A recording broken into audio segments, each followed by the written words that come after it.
एक बार फिर से आप सभी का स्वागत है पीजे क्लासेस में। आज के दिन हम प्रश्नावली 1.2 एनसीईआरटी गणित कक्षा 10 की पढ़ेंगे, ठीक है। तो इस वीडियो में आशा करते हैं जो भी आपको त्रुटियाँ मिलेंगी उसको हम समझ जाते हैं। बाकी प्रश्नावली स्टार्ट करते हैं बिना कोई देर की। देखिए 1.2 में जो दिया है, कहा है कि निम्नलिखित संख्याओं का एचसीएफ ज्ञात करने के लिए यूक्लिड विभाजन एल्गोरिथम का प्रयोग कीजिए। ठीक, आपने बताया था कि यूक्लिड विभाजन एल्गोरिथम क्या है, ए बराबर बी क्यू प्लस आर। ठीक है, यूक्लिड विभाजन क्या है, हम प्रश्नावली डाल लेते हैं यहाँ पे। प्रश्नावली 1.2, ठीक, यूक्लिड विभाजन एल्गोरिथम।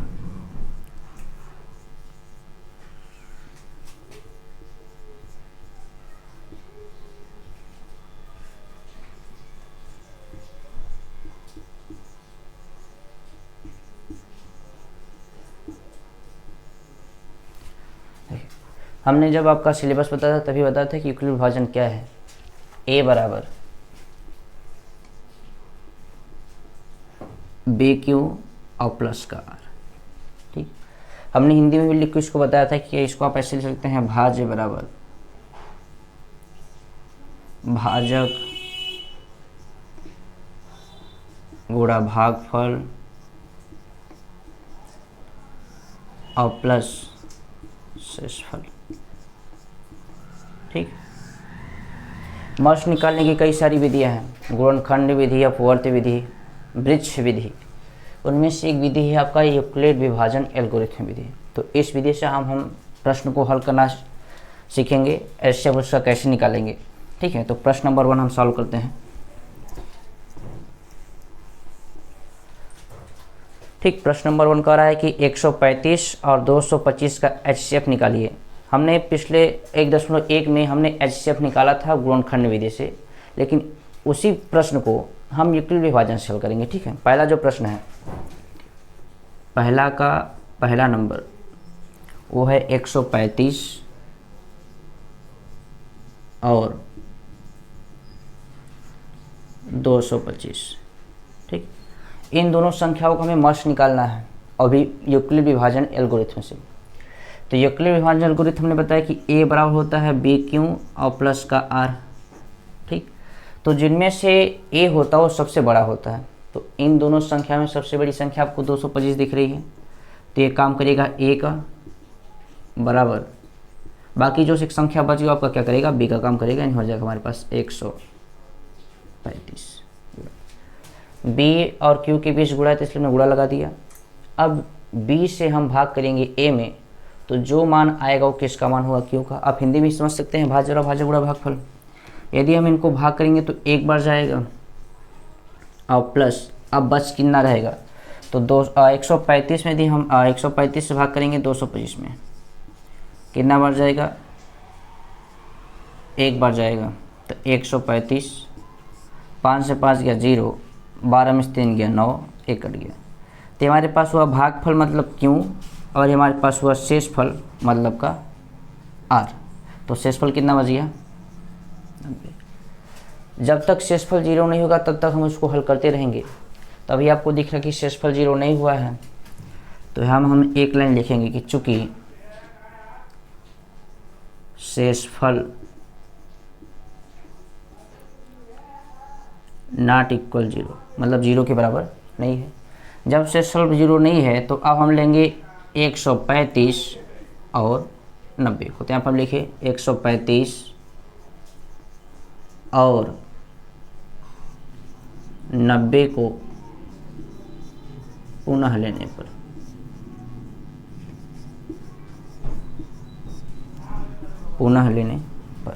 तो 135 और 90 में बड़ी कौन है, तो आपको दिख रहा है 135 बड़ी है।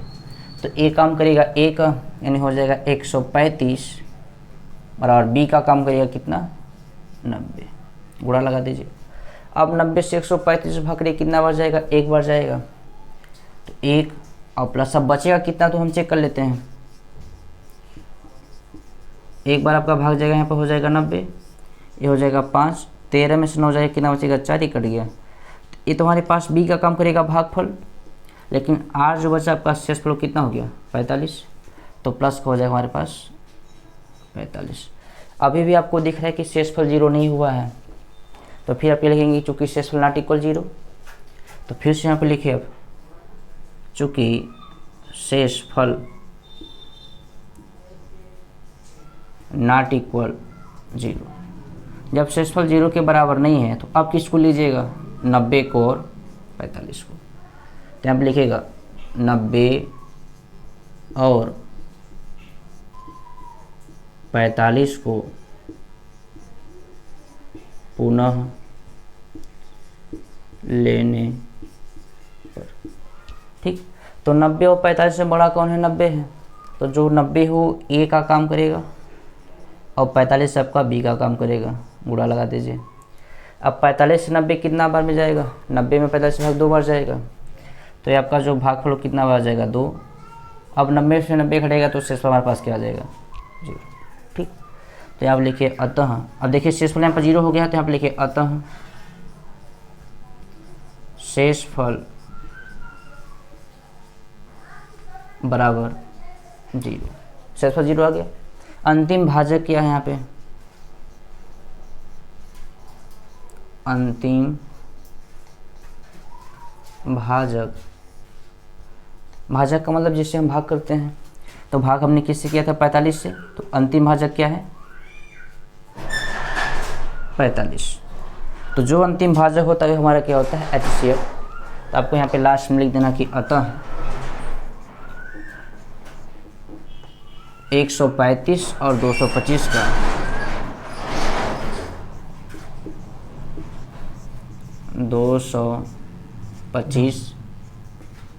का HCF वो क्या हो जाएगा 45 यानी 45। ठीक, ये हमारा हो जाएगा आंसर। ठीक, तो इस तरह से सवाल करने हैं। जैसे अब आपका दूसरा नंबर प्रश्न है,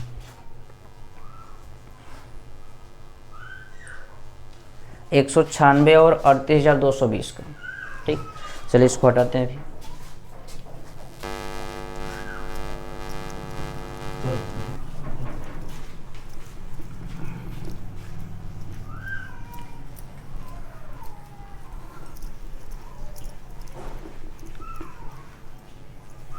ठीक, दूसरा प्रश्न 196 और 38,220 का।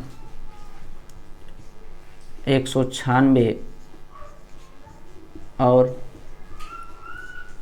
38,220 इनका भी हमें निकालना है HCF, लेकिन यूक्लिड विभाजन से। ठीक, तो HCF निकालेंगे, आपको वही यूक्लिड विभाजन लगाना है कि A बराबर BQ प्लस R। जो सबसे बड़ा रहेगा आपका क्या करेगा A का काम करेगा, बराबर ये आपका क्या हो जाएगा 196, गुणा लगा दीजिए। अब इससे भाग करिए, इसमें कितना बढ़ जाएगा देखिए 196 से भाग करिएगा तो पहले कितना बार जाएगा 3 अंक लीजिएगा, तो 1 के बार जाएगा 196, 12 में 6 गया 6, 17 में 9 गया 8, 2 में से गया 1। ठीक, इसका उतारिएगा 2, तो कितने बार जाएगा, अब 9 बार जाएगा। ये 9 छक्का हो जाएगा 54 हासिल 5, 9 9 81 और 5 हो जाएगा 86 हासिल 4, 9 1 का 9 और 4 कितना हो जाएगा हासिल 5, 9 9 81 और 5 86 हासिल लगा 8, 9 1 का 9 8 हो जाएगा 17। तो 12 में 4 गया 8, यहाँ बचा 5 बचा, 15 में 6 गया 9, 7 में 7 कट, ये भी कट। बचा हमारे पास 0, तो 0 उतार लीजिए। अब शायद 5 बार जाएगा क्या, तो 5 छक्के 30, 5 9 45 और 3 48, 5 कम 5 4, हाँ 9, 5 बार कट गया पूरा। तो शेषफल देखिए हमारे पास 0 आ गया, ये शेषफल है हमारे पास, शेषफल 0 आ गया। वो भागफल कितना आ रहा है 195, तो हमारे पास यहाँ पर कितना हो जाएगा 195 और प्लस शेषफल कितना हो गया। देखिए यहाँ पर एक लाइन में ही शेषफल क्या गया 0 आ गया, तब आगे आपको करने की आवश्यकता नहीं पड़ेगी, आपको यहीं पर लिख देना कि अतः शेषफल बराबर 0, क्योंकि शेषफल 0 हो गया है। अतः शेषफल इक्वल टू 0। जब शेषफल 0 हो गया तब हम अंतिम भाजक ढूंढेंगे क्या है, अंतिम भाजक। अंतिम भाजक आपको यहाँ पर दिख रहा है 196, भाजक का मतलब जिससे हम भाग देंगे, तो भाग हमने दिया 196 से, तो जो अंतिम भाजक होता है क्या होता है CF, इसलिए आपको लिख देना कि अतः 196 और 38,220 का HCF कितना हो जाएगा, 196। ये हमारा हो जाएगा उत्तर। ठीक, ये सवाल आपका छोटा सा बन गया था। इसके बाद तीसरा नंबर प्रश्न है,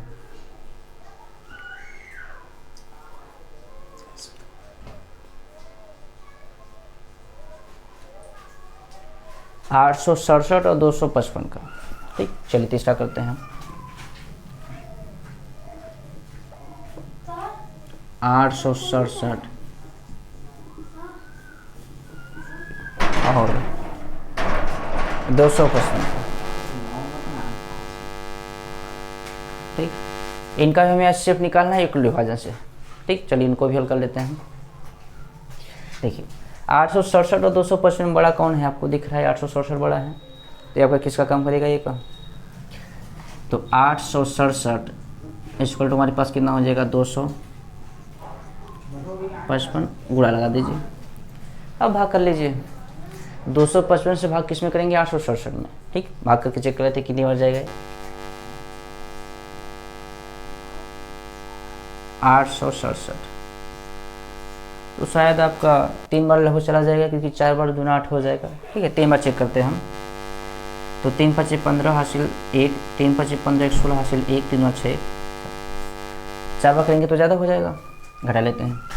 तो 7 में से 5 गया बचा 2, 6 में से 6 गया 0, 8 में से 7 गया 1। तो ये हमारे पास क्या है, भागफल है। तो यहाँ पर गुणा क्या हो जाएगा, 3 प्लस शेषफल कितना बचा, 102। अब आपको दिख रहा है यहाँ पे कि शेषफल नॉट इक्वल 0। जब शेषफल नॉट इक्वल 0 है तो आप अब लिख लीजिए ना, चूँकि शेषफल नॉट इक्वल 0, जब शेषफल 0 नहीं है तो आप किसको लीजिएगा, इस वाले को और इस वाले को लीजिएगा। तो नीचे से लिखना है कि 255 और 102 को पुनः लेने पर। ठीक, जब आप पुनः लीजिएगा, 255 102 में बड़ा कौन है, आपको दिख रहा है कि 255 बड़ा है, तो किसका काम करेगा, ए का। तो 255 इक्वल टू हमारे पास क्या हो जाएगा, 102 गुणा, इससे भाग करेगा तो कितना बार जाएगा, 2 बार जाएगा। ठीक, तो भागफल जो हमारे पास कितना आ जाएगा, 2, लेकिन शेषफल कितना बचेगा, तो हम चेक कर लेते हैं भाग देकर। ठीक है, 2 बार जाएगा, 2 2 दूना हो जाएगा 4, 2 0 0 2 1 का 2, तो शेषफल कितना आ जाएगा, 1 आ जाएगा। हाँ ठीक है, 1 आ जाएगा। ठीक, आपको दिख रहा है कि शेषफल नॉट इक्वल 0, क्योंकि अभी तो कितना है, 1 है। जब शेषफल 0 नहीं हुआ तो फिर लिख लिए आप कि चूंकि शेषफल नॉट इक्वल 0, इसलिए क्या करेंगे, अब इसको और इसको लीजिएगा, 102 और 1 को पुनः लेने पर। जब पुनः लीजिएगा तो इसको आगे रखिएगा, 102, इधर 1 कितना बार जाएगा, पूरा वही बार जाएगा, तब शेषफल कितना हो जाएगा, 0। आपको लिख देना कि अतः शेषफल क्या हो गया, 0। अंतिम भाजक क्या है, अंतिम भाजक हमारे पास कितना है, भाजक का मतलब जिससे हम भाग दिए हो। ठीक है, तो किससे हम भाग दिए थे, 1 से। तो HCF कितना आ जाएगा हमारे पास, ये हमारे पास अंतिम भाजक हुआ। आपको लिख देना कि अतः 867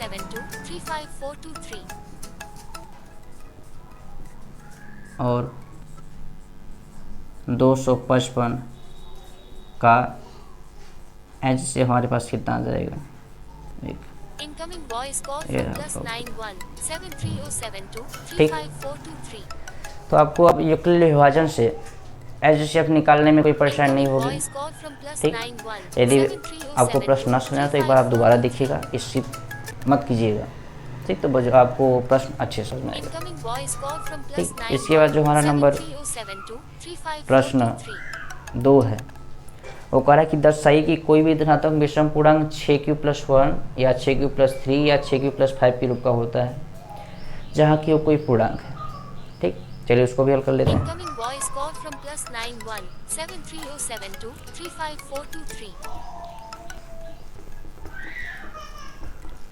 Incoming voice call from +91 7307235423।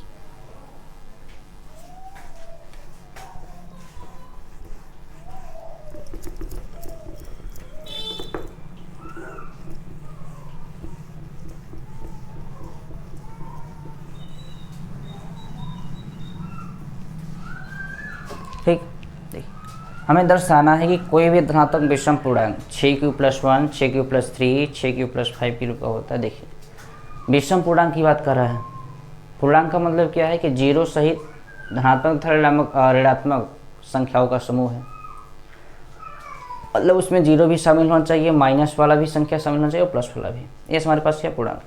लेकिन विषम की बात कर दे और धनात्मक बोल रहा ओनली धनात्मक विषम पूर्णांक, तो धनात्मक मतलब जीरो से क्या होगा, हमेशा बड़ा होगा।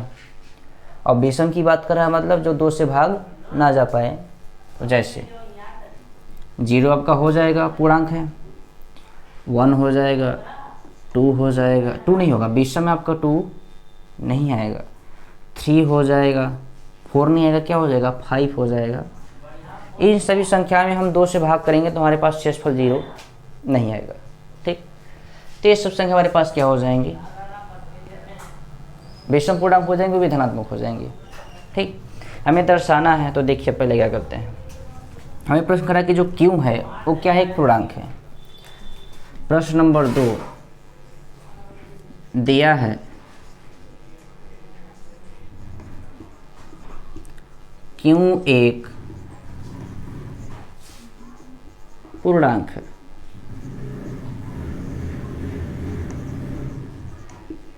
ठीक। पूर्णांक का मतलब उसमें धनात्मक संख्या है, ऋणात्मक संख्या, जीरो भी आ सकता है, ठीक। हमें दर्शाना क्या है, दर्शाइए कि क्या है कि कोई भी धनात्मक विषम पूर्णांक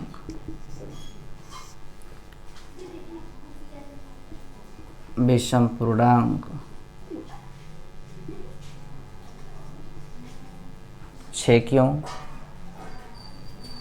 +1 कामा 6q प्लस का 3 और 6q प्लस का 5 के रूप का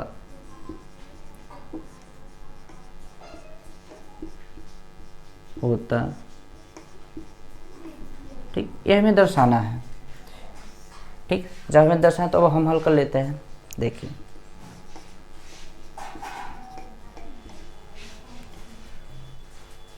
आपको यूक्लिड विभाजक प्रमेय के यहाँ पर प्रयोग करना है, वो क्या है, a बराबर BQ प्लस का R, ठीक। ये आपका यूक्लिड विभाजन है, तो इसका हम प्रयोग करके इसको हम दर्शा सकते हैं। देखिए यहाँ पर b के स्थान पे कितना लिखा है, 6 लिखा है। देखिए BQ प्लस R का मान यहाँ पर 1 रहा है, यानी b के स्थान पे क्या है, 6 है, तो b के स्थान पे 6 है, ठीक है। अब हम लेते हैं r का मान, हम क्या लें, धनात्मक विषम पूर्णांक बात कर रहा है, धनात्मक विषम पूर्णांक, तो यहाँ पे हम r ले लेते हैं। धनात्मक को लेकर मतलब 0 से बड़ा, तो यानी हो जाएगा हमारे पास 0 1 2 3 4 5 डॉट डॉट चलता रहेगा। ये हमारे पास क्या धनात्मक पूर्णांक सब हैं, ये जो सभी संख्या दिख रही हैं सब हमारे पास क्या धनात्मक पूर्णांक है, जिनमें से कुछ समय कुछ क्या है विषम है। ठीक, अब हम कर लेते हैं। तो सबसे पहले हम r बराबर क्या रखेंगे 0, यहाँ लिखिएगा r बराबर 0 रखने, जब r बराबर 0 रखेगा तो हमारे पास देखिए क्या आएगा, a बराबर b के स्थान में आपको पता है कितना है 6 है, क्यों r के स्थान में क्या हो जाएगा 0, इनको जोड़ेंगे तो हमारे पास कितना मिलेगा 6 क्यों, और 6 क्यों हमारे पास क्या है एक सम संख्या है। ठीक, अब हम r बराबर क्या रखेंगे 1, r बराबर 1 रखने पर, जब हम r बराबर 1 रखेंगे तो हमारे पास क्या आ जाएगा, देखिए जहाँ पर वहाँ पर रखिए, तो a बराबर हमें क्या मिल जाएगा 6 क्यों, r के स्थान में कितना मिल जाएगा 1। यदि इसमें हम 2 से भाग करेंगे तो क्या पूरी तरह से कटेगा, क्या नहीं कटेगा, इसलिए क्या हो जाएगा हमारे पास 20। 51 में यदि हम भाग करेंगे 2 से तो पूरी तरह से नहीं कट पाएगा, इसलिए क्या हो जाएगा एक विषम हो जाएगा। ठीक है, अब अगला नंबर, अब हम r और रखेंगे क्या 2, तो क्या लिखिएगा r बराबर 2 रखने पर, जब r और हम 2 रखेंगे तो क्या मिलेगा हमारे पास a बराबर 6 क्यों प्लस r के स्थान पे क्या हो जाएगा यहाँ पर 2 हो जाएगा। यदि इस पे हम भाग करेंगे तो 2 से पूरा पूरा कट जाएगा, 2 3 6 2 1 का 2 कट जा रहा है, तो ये क्या हो जाएगा सम। अब हम r बराबर रखेंगे क्या 3 रखने पर, जब r बराबर 3 रखेंगे तो हमारे पास क्या आएगा a बराबर 6 क्यों, r के स्थान पे क्या हो जाएगा 3। 3 में यदि हम 2 से भाग करेंगे तो हमारे पास पूरा पूरा शेषफल 0 नहीं हो पाएगा, इसलिए क्या हो जाएगा हमारे पास विषम। अब हम r बराबर रखते हैं कितना 4 रखने पर तुम्हारे पास क्या आ जाएगा a बराबर 6 क्यों, r के स्थान पे क्या हो जाएगा 4। हम 4 में भाग करेंगे 2 से पूरी तरह से कट जाएगा, शेषफल कितना आ जाएगा 0, इसलिए क्या हो जाएगा एक तरह से सम। अब हम r रखते हैं हमारे पास कितना 5 रखने पर, जैसे ही 5 रखेंगे तो हमारे पास क्या आएगा a बराबर 6 क्यों प्लस r के स्थान पे कितना लिखा है 5। 5 क्या है एक विषम संख्या, इसलिए क्या हो जाएगा विषम। अब आप देख रहे हैं कि जहाँ जहाँ हमने विषम पूर्णांक रखा है वो सभी पूर्णांक विषम हो गया है। जैसे देखिए यदि 1 आपका क्या है विषम संख्या है, हमने 1 रखा तो क्या हो गया विषम। 3 आपका क्या है एक विषम संख्या, इसलिए अभी क्या हो गया विषम। 5 आपका क्या है एक विषम है, विषम संख्या है, इसलिए भी क्या हो गया विषम। तो अतः आप कह सकते हैं कि कोई भी धनात्मक विषम पूर्णांक 6 Q plus 1 6 Q plus 3 6 Q plus 5 के रूप का होता है। ठीक, तो आपको लिखना कि अतः स्पष्ट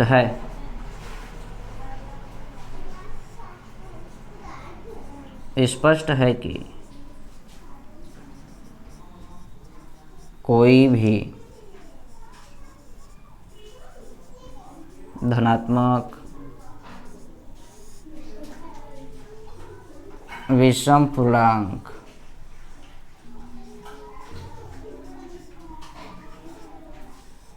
किस रूप का होगी 6 क्यू प्लस 1 कामा 6 क्यू प्लस 3 कामा 6 क्यू प्लस 5 के रूप का होता है। ठीक, ये आपका सॉल्व हो गया प्रश्न। इस तरह से करना है, ठीक, कोई दिक्कत नहीं होनी चाहिए। चलिए बढ़ते हैं अगले प्रश्न की ओर। तीसरा कराइए, किसी परेड में 616 सदस्यों वाली एक सेना यानी आर्मी की टुकड़ी को 32 सदस्यों वाले एक आर्मी बैंड के पीछे मार्च करना है। मार्च का मतलब जो उसको बोलते हैं आपका परेड, मार्च मतलब कुल मिलाकर के एक जो लाइन में पीछे चलते हैं। जैसे परेड का मतलब एक लाइन हो गई, तो मार्च का मतलब एक दूसरे के पीछे चलना। तो मार्च करना है, दोनों समूहों को समान संख्या वाले स्तंभों में मार्च कराना है। उन स्तंभों की अधिकतम संख्या क्या है जिसमें वे मार्च कर सकते हैं, ठीक। तो इनका हम क्या करेंगे, मार्च निकाल लेंगे, ठीक है। चलिए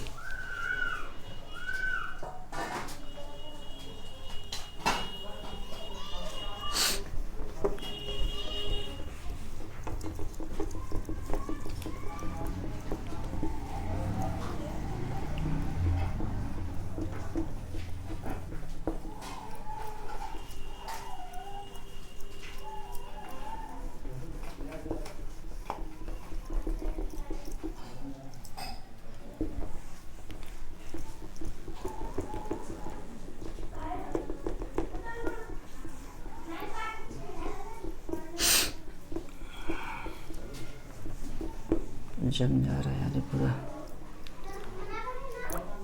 ठीक। मार्च निकाल लेते हैं, ठीक। तीसरा नंबर, स्तंभों की अधिकतम संख्या निकालनी है।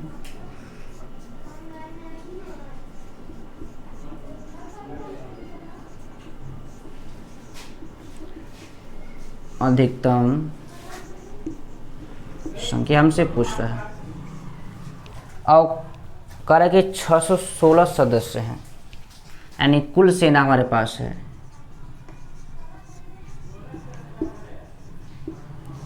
वो कितनी है, 616, ठीक है।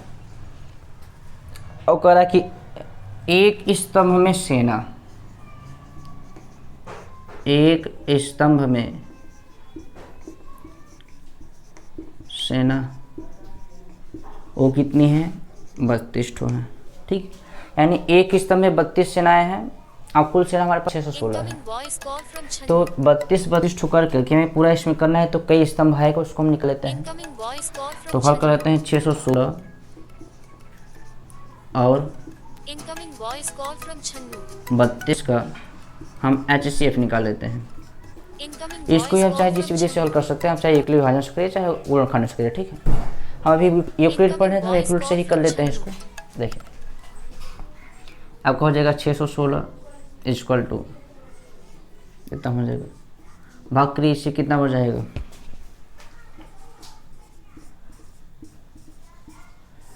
तो कितनी बार जाएगा ये, पहले तो एक बार जाएगा, 32 यहाँ 64 हो जाएगा, क्योंकि तो 11 में से 2 गया बचेगा 9, यहाँ बचा 5 में से 3 गया 2, उधर कितना 6। अब कितनी बार जाएगा, 3 8 है 24, 3 9 27, 9 बार जाएगा क्या, 9 दूना 18 हासिल 1, 9 3 का 27 से कितना हो जाएगा 28, 16 में से हट गया 8 ही कट गया, कितना आ गया 19 आ गया। तो कितनी बार जाएगा हमारे पास, 19 बार जाएगा, प्लस कितना बच जा रहा है हमारे पास शेषफल 8, चूँकि शेषफल नॉट इक्वल 0, क्योंकि भी कितना है 8 है। तो यहाँ पर लिख लीजिए कि चूँकि शेषफल नॉट इक्वल, इसलिए हम क्या करेंगे, अभी इनको और इनको ले लेंगे, 32 और 8 को पुनः लेने पर, ठीक, पुनः ले लेते हैं इनको हम, तो 32 बराबर 8 गुणा कर दीजिए, कितना बार जाएगा 4 बार, 8 चौके 32, 8 चौके 32, तो शेषफल कितना आ जाएगा हमारे पास 0। तो लिखे कि अतः शेषफल 0, शेषफल बराबर 0। शेषफल 0 गया। अंतिम भाजक क्या है? अंतिम भाजक अब क्या दिख रहा है? 8। तो यहाँ पर लिख ले कि अंतिम भाजक बराबर अंतिम भाजक वो कितना हमारे पास? 8। इसलिए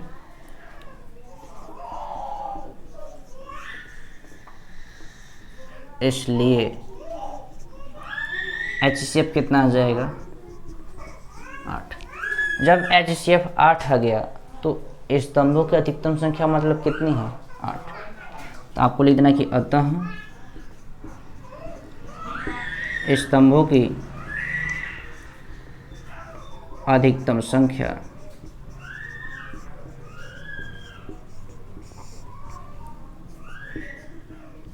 वो कितनी हो जाएगी? 8 हो जाएगी। मतलब कुल मिला के स्तंभ का मतलब पंक्ति समझिए, मतलब 8 पंक्ति में पूरी 616 सेनाएं 32 की संख्या में क्या हो जाएंगी? बढ़ जाएंगी। ठीक। अब इसके बाद प्रश्न नंबर आपका है 4। ठीक। प्रश्न नंबर 4 क्या कर रहा है कि यूक्लिड विभाजन प्रमेयिका का प्रयोग करके दर्शाइए कि किसी धनात्मक पूर्णांक का वर्ग किसी पूर्णांक m के लिए 3m या 3m + 1 के रूप का होता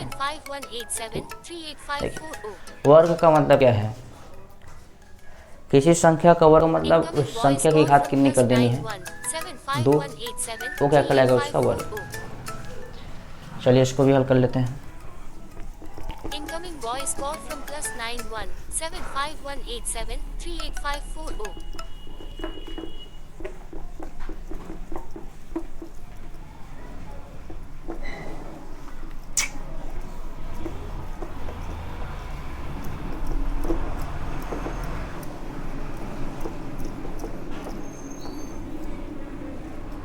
ठीक। देखिए चौथा number, Incoming voice call from +91 75187 कोई भी धनात्मक 38540. पूर्णांक, कोई भी धनात्मक पूर्णांक हो। ठीक है, किसी पूर्णांक को धनात्मक की बात नहीं बोला, किसी पूर्णांक की बात कर रहे हैं। हाँ ध्यान वही बोला। चलिए किसी भी धनात्मक पूर्णांक का वर्ग ले लीजिए।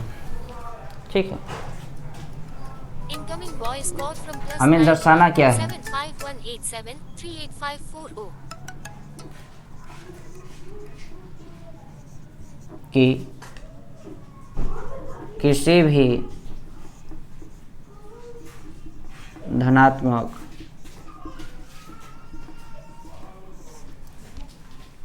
पूर्णांक का वर्ग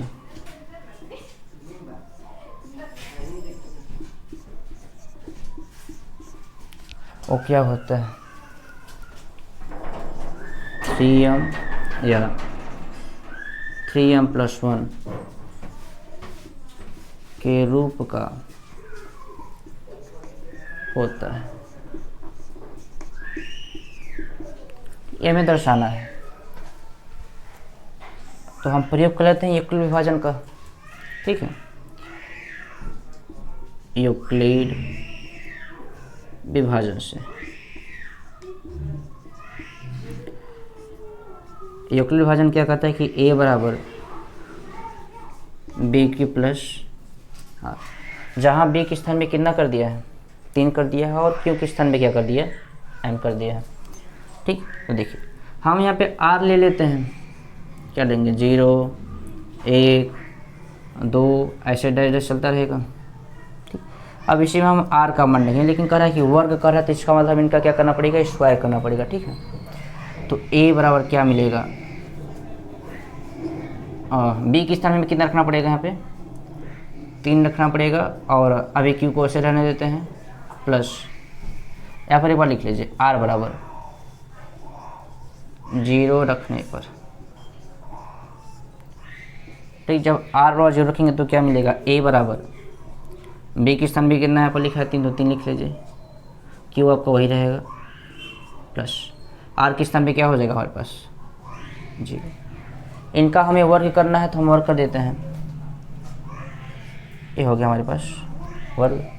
तो a बराबर 3 क्यों हम 0 जोड़ेंगे तो कोई फर्क नहीं पड़ेगा, यानी क्या आ जाएगा? 3 क्यों का वर्ग। तो ए बराबर कितना मिलेगा, 3 का स्क्वायर 9 और क्यू का स्क्वायर क्या हो जाएगा, क्यू स्क्वायर। हमें लाना कितना है, 3m लाना है। तो ए बराबर क्या हो जाएगा, यहाँ से हम 3 कॉमन लेते हैं, ठीक है। जब 3 कॉमन लेंगे तो हमारे पास क्या बचेगा, 3 क्यू स्क्वायर, ठीक। यहाँ पर हमें m लाना तो हम क्या कर देंगे कि जहाँ 3 क्यू स्क्वायर हम क्या मान लेंगे, m, क्योंकि पूर्णांक बोला है तो पूर्णांक क्या कर रहा है, m कर रहा है। तो जहाँ पर ये लिखा है वहाँ पर हम क्या करेंगे, m कर देंगे। तो a बराबर हमें क्या मिल जाएगा, 3m आ गया, ठीक। ए तो देखिए पहला आपको मिल गया। अगला क्या लेना है, 3m प्लस 1 लाना है। तब हम r बराबर क्या रखेंगे, 1 रखेंगे। तो यहाँ लिखिए r बराबर 1 रखने पर, तो जब हम 1 रखेंगे तो क्या मिलेगा हमारे पास, देखिए b के स्थान में आपका 3 रहेगा, r के स्थान में क्या हो जाएगा 1। तो a बराबर हो जाएगा 3q और प्लस r के स्थान में क्या हो जाएगा 1। लेकिन वर्ग बोला है तो हम क्या करेंगे, इनका वर्ग कर देंगे, वर्ग कर दीजिए। तो a बराबर, ये आपका सूत्र बन गया a प्लस बी का होल स्क्वायर। अब लिखिए यहाँ पे, चूँकि a प्लस बी का होल स्क्वायर बराबर a square plus B square plus 2ab, यही आपका होता है। चलिए ओपन कर लीजिए इसको। a के स्थान पे कितना है, 3q, तो हो जाएगा हमारे पास 3q का स्क्वायर। b के स्थान पे कितना है, तो 1 का स्क्वायर प्लस 2, a गुणा b है तो a का हमारे पास कितना है, 3q है, और b का हमारे पास मान कितना है, 1, ठीक।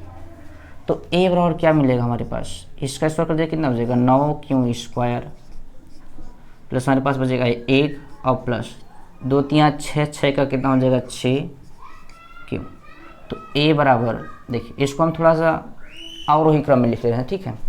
तो कितना आ जाएगा, 9q स्क्वायर प्लस 6q और प्लस 1, ठीक। हमें लाना कितना है, 3m प्लस 1 लाना है। तो देखिए 1 आपको यहाँ पर दिख रहा है ना, हमें 3m कर लेना है। तो देखिए a बराबर, यहाँ से हम 3 कॉमन करते हैं तो कितना बचेगा हमारे पास यहाँ पे, 3q स्क्वायर, इसमें पकड़िए कितना आ जाएगा 2q और प्लस हमारे पास लास्ट हम कर दे रहे हैं, ठीक। अब देखिए हम जहाँ कर लेते हैं कि जहाँ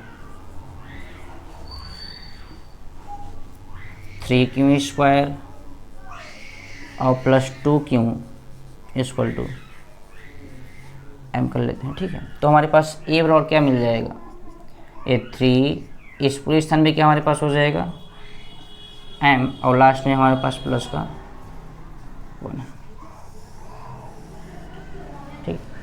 आपको दिख रहा है ये दोनों रूप देखिए, आपको दिख गया, एक तो 3m दिख गया, एक तो आपको मिल गया 3m प्लस 1। अतः आप कह सकते हैं कि कोई भी धनात्मक पूर्णांक के वर्ग 3m और 3m प्लस 1 के रूप का होता है। आपको यहाँ पर लिख देना कि अतः स्पष्ट है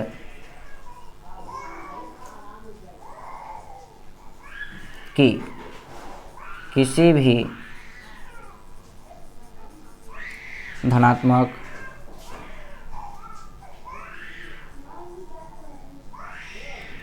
पूर्णांक का वर्ग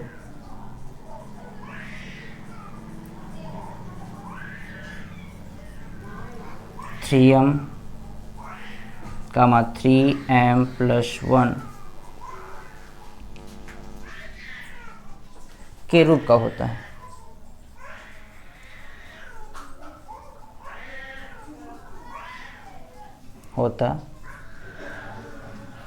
ठीक। इस तरह से प्रश्न नंबर आपका 4 हल हो गया। अब इसके बाद आपका प्रश्न नंबर है 5, जो कि एकदम सेम यही है, बस इसमें क्या करना है, यहाँ पर घन कर देना है। घन का मतलब जहाँ हमने यहाँ पर 2 लिखा है, यहाँ पर आपको क्या कर देना है, 3 कर देना, बाकी एकदम सेम है। चलिए इसको भी हल कर लेते हैं, 5वां वाला भी।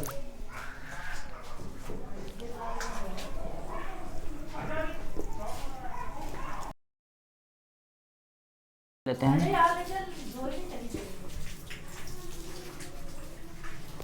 5वां कि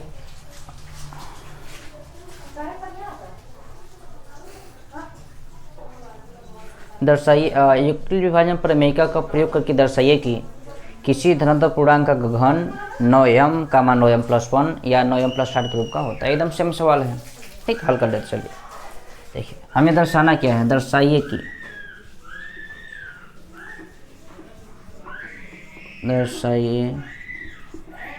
कि किसी भी धनात्मक पूर्णांक का घन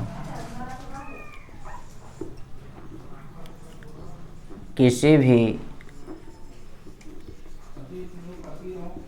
धनात्मक पूर्णांक का घन 9m का मान 9m+1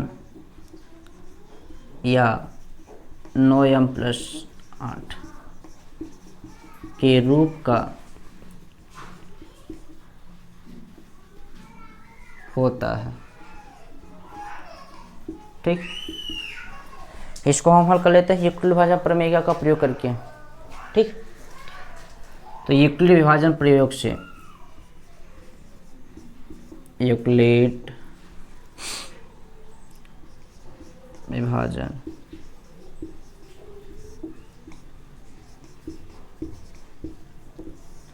क्या होता है, यूक्लिड विभाजन आपका a बराबर BQ प्लस R। यहाँ पर आपको दिख रहा है कि जो B है वो कितना दिख रहा है, 9, ठीक। यहाँ पर भी आपको हम R लेना पड़ेगा, आपको देखिए क्या लेना पड़ेगा, 0 1 2 डॉट डॉट, ये आपका चलता रहेगा, जितना हमें आवश्यकता पड़ेगी उतना हम ले लेंगे, ठीक है। अब हम मान रख लेते हैं यहाँ पे, तो A बराबर B के स्थान में कितना रखिएगा, 9, और आपका Q वही रहेगा, R के स्थान में क्या रखिएगा, कह रहा है कि किसी भी धनात्मक पूर्णांक का घन का मतलब क्या है, घात 3, ठीक ना, 3 कर लीजिए। तो A बराबर हमें क्या मिल जाएगा, यदि हम 9Q में 0 जोड़ेंगे तो कोई फर्क नहीं पड़ेगा, यानी हमारे पास कितना आ जाएगा, 9Q का हमारे पास क्या हो जाएगा, घन हो जाएगा। अब हम 9Q का घन कर लेते तो देखिए क्या आएगा, 9 का हम Q कर देता है हमारे पास 729, और Q का पड़ेगा था हमारे पास Q पर, लेकिन हमें लाना क्या है, 9m लाना है, ठीक ना। कैसे लाएंगे देखिए, तो हमारे पास जो A आएगा, हम यहाँ पर 9 कॉमन कर लेते हैं, क्योंकि हमें 9 लाना है, तो 9 कॉमन करेंगे तो क्या बनेगा, इस पे 9 से भाग कर दीजिए तो हमारे पास आएगा 81 Q पर Q। यहाँ पर लिखिए, जहाँ जैसे पिछला प्रश्न किए थे आप, 81 Q पर Q इक्वल टू M। तो जब A पूरा हमारे पास m है तो A हमें क्या मिलेगा, देखिए A 9, इसके स्थान में क्या हो जाएगा, पहला चीज मिल गया। अगला क्या लाना, 9m+1 लाना है। तो देखिए अब हम R का मान चेंज कर लेते हैं, यहाँ लिखते हैं R बराबर 1 रखने पर, ठीक, रख लीजिए। तो क्या मिलेगा हमें, A बराबर B के स्थान में 9 रखिए, R के स्थान में क्या रखिएगा, 1। फॉर्मूला बन गया आपका A प्लस B का होल क्यूब। यहाँ पर हम लिख दे रहे हैं सूत्र हमारे पास क्या है, A प्लस B का होल क्यूब इक्वल टू हमारे पास होता है A cube plus B cube plus 3AB bracket में A प्लस B। A की स्थान पे कितना है, 9Q है, और B की स्थान में हमारे पास कितना है, 1। तो 9Q का क्यूब प्लस 1 का cube plus 3 into 9Q into 1, और प्लस हमारे पास क्या हो जाएगा, 9Q प्लस 1 हो जाएगा, ठीक। तो A हमारे पास क्या मिल जाएगा, देखिए आई ब्रैकेट, अच्छा यहाँ प्लस नहीं रहता है ना, हमारे पास क्या जाएगा, 9Q और प्लस 1। तो इसका क्यूब करेगा तो हमारे पास 729 Q पर Q A प्लस 1, और हो जाएगा 3 में हो जाएगा 27 Q, और ब्रैकेट हमारे पास कितना है, 9Q और प्लस का 1। ठीक है, इसका हम अंदर गुणा कर लेते हैं, इसको हम बाद में लिख लेते हैं। ठीक है, तो ए बराबर हमें क्या मिलेगा 729 क्यू पर क्यू प्लस इसका अंदर गुणा करिएगा तो 9 9 हो जाएगा हमारे पास 81 हासिल 8 9 2 18 8 कितना हो जाएगा 26 और क्यू का क्यू में हमारे पास क्या हो जाएगा क्यू स्क्वायर प्लस 1 से गुणा करेंगे कोई फर्क नहीं पड़ेगा तो 29 क्यू आ जाएगा। हमने यहाँ पे एक छोड़ा था, इनको हमने लास्ट में कर लिया। ठीक है, और वही क्रम में लिख लिया, मतलब सबसे पहले बड़का वाला तब धीरे धीरे छोटका वाला। अब देखिए हमें लाना है यहाँ पर 9m प्लस वाला, तो हमारे पास +1 दिख रहा है, इसको हम पूरा क्या कर लेंगे 9m बना लेंगे। तो ए बराबर यहाँ से हम 9 कॉमन कर लेते हैं, बाकी हमारे पास आएगा यहाँ पर 81 क्यू पर क्यूब। ये कितना आएगा आएगा हमारे पास कितना आएगा ये 29 क्यू स्क्वायर और प्लस अच्छा यहाँ 27 ना है बाबू, गड़बड़ हो गया थोड़ा सा। ठीक है, तो 27 9 7 हो जाएगा हमारे पास कितना हो जाएगा 63 हासिल 6 9 2 18 6 कितना हो जाएगा 24। तो यहाँ हमारे पास कितना हो जाएगा 27, यहाँ हमारे पास कितना हो जाएगा 27 9 3 कितना हो जाएगा 27 और प्लस हमारे पास क्या 1। ठीक, अब हम यहाँ पे मान लेते हैं कि जहाँ 81 क्यू पर क्यूब प्लस 27 क्यू का स्क्वायर प्लस 3 क्यू स्क्वायर हमारे पास क्या हो जाएगा m। जब ये पूरा m हो गया तो हमारे पास ये कितना आएगा a बराबर 9, इसके स्थान में हमारे पास हो जाएगा m और लास्ट में हमारे पास कितना है 1।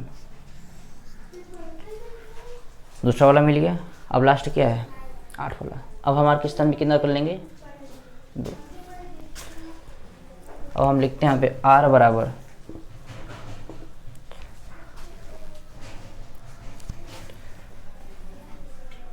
बराबर 2 रखने पर तो हमारे पास क्या हो जाएगा a बराबर b के स्थान पे 9 रखिएगा क्यों, अब r के स्थान में कितना करिएगा 2 घन है तो इसका क्या कर दीजिएगा क्यूब कर दीजिएगा। तो a बराबर क्या मिल जाएगा a प्लस बी का फिर से वही होल क्यूब लगेगा। हम लोग को पता है a cube plus B cube plus 3ab bracket में a प्लस बी वही है। चलिए हल कर लीजिए, हमारे पास क्या हो जाएगा 9 क्यू पर क्यूब प्लस 2 पर cube plus 3 into 9 Q into 2 bracket में 9 क्यू प्लस का 2 हो जाएगा। तो हमारे पास a क्या मिलेगा देखिए a बराबर ऐसा करेंगे तो 729 क्यू पर क्यूब 2 का क्यूब कितना होता है 8 और जाएगा 3 9 3 का 27 कितना होता है हमारे पास 54 क्यू और ब्रैकेट हमारे पास है 9 क्यू और प्लस का 2। इनका गुणा कर लीजिए तो a बराबर क्या मिल जाएगा 729 क्यू पर क्यूब। ये हमारे पास हो जाएगा 9 चौके 36 हासिल 3 9 5 50 कितना हो जाएगा क्यू का क्यू में क्यू स्क्वायर प्लस 14 कितना हो जाएगा 108 क्यू। लास्ट में 8 हो जाए तो इसको हम प्लस में 8 इधर कर दे रहे हैं। अब इनको हमें क्या बना लेना है 9m बना लेना है। तो a बराबर यहाँ से हम 9 कॉमन करते हैं तो ये बचेगा हमारे पास 81 क्यू पर क्यूब प्लस बाकी कितना बचेगा 54 आएगा क्यू स्क्वायर प्लस इससे से भाग कितना आएगा 9 1 का 9 9 2 18 क्यू और प्लस हमारे पास कितना बचा सब में हमने इससे क्या किया 9 से भाग कर दिया तो इससे भाग करिएगा तो इसमें वाले में 81 क्यू पर क्यूब आएगा, इससे भाग करिए कितना आएगा 54 आएगा, इससे भाग करिए कितना आएगा 12। अब हम मान लेते हैं कि जहाँ 81 क्यू पर cube plus 54 Q square plus 12 Q equal to m हो जाएगा। हमारे पास ये क्या मिल जाएगा हमारे पास हो जाएगा 9, इसके स्थान हो जाएगा m प्लस का 8 आ गया। आपको लिख देना है क्लास में अतः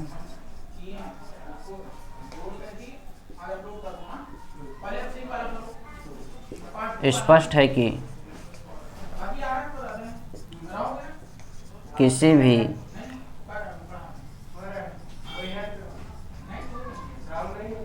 धनात्मक पूर्णांक का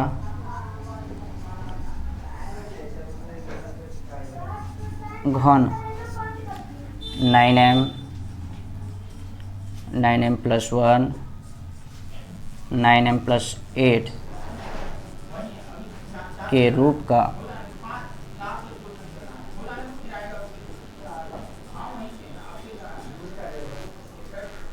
होता है।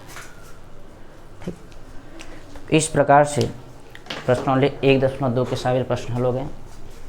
ठीक, इस तरह से आपका ये प्रश्न लगभग उतना ज़्यादा यूपी बोर्ड से इम्पोर्टेंट नहीं है। ये प्रश्न बहुत कम पूछता है, लेकिन आपका प्रश्नावली में तो पढ़ना पड़ेगा। ठीक है, तो इस तरह से आपके सारे प्रश्न होंगे। ठीक है, कोई दिक्कत नहीं होना चाहिए। आशा करते हैं आपको वीडियो अच्छा लगा होगा। ठीक है, और ऐसे प्रश्न यदि आएंगे तो कैसे हल करेंगे, तो इस प्रश्न के हिसाब से आप देख सकते हैं लगभग आपका तरीका यही रहेगा। मान चेंज हो सकता है। ठीक, तो वीडियो में जो भी त्रुटियां हों उसके लिए हम क्षमा चाहते हैं। और यदि वीडियो को अच्छा लगा हो तो इसे अधिक से अधिक लोगों तक भेजने का प्रयास करें और अपने दोस्तों को जोड़ने का प्रयास करें और हमें सपोर्ट प्रदान करें। ठीक है, तो इसी के साथ जय हिंद, वंदे मातरम।